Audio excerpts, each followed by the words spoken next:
In politics and military planning, a war effort refers to a coordinated mobilization of society's resources, both industrial and human, towards the support of a military force. Depending on the militarization of the culture, the relative size of the armed forces and the society supporting them, the style of government, and the popular support for the military objectives, such war effort can range from a small industry to complete command of society. The women were very important. They helped fill empty jobs that were needed. Although many societies were retroactively perceived to be engaged in a war effort, the concept was not generally used until the last decade of the 18th century, when the leaders of the French Revolution called for the levée en masse and a general mobilization of society to prevent monarchist forces from reclaiming control of the French government. The concept was subsequently adapted and used by Russia, the United Kingdom, and the United States, especially during World War I and World War II. The term war effort was coined in conjunction with these efforts.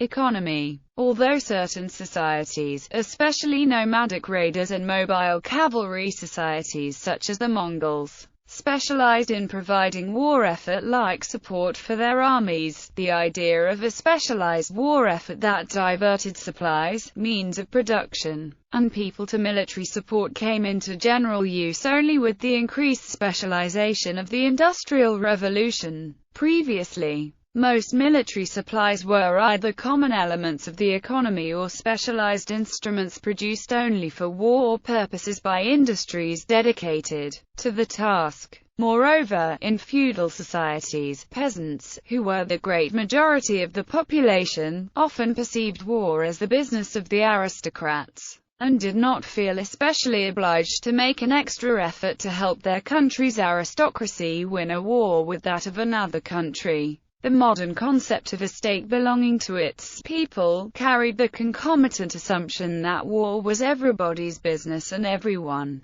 combatant or not, was expected to contribute actively to winning it. Crossover use of peacetime elements of society and economy for wartime uses became important due to scarcity of manpower and specialized materials used for war production. The complex decisions involved in conversion to wartime use also necessitated organization and a bureaucracy. The term war effort was coined to describe these collective tasks. Implicit in the concept of war effort was that the entire society was expected to contribute in some way. This served the double purpose of improving morale as well as resource conservation. Closely related is the concept of the home front, i.e., that civilians engaged in civilian pursuits are in effect also fighting the enemy on the front of their own, and that the result of their fighting, i.e., higher productivity, refraining from labor disputes, strikes,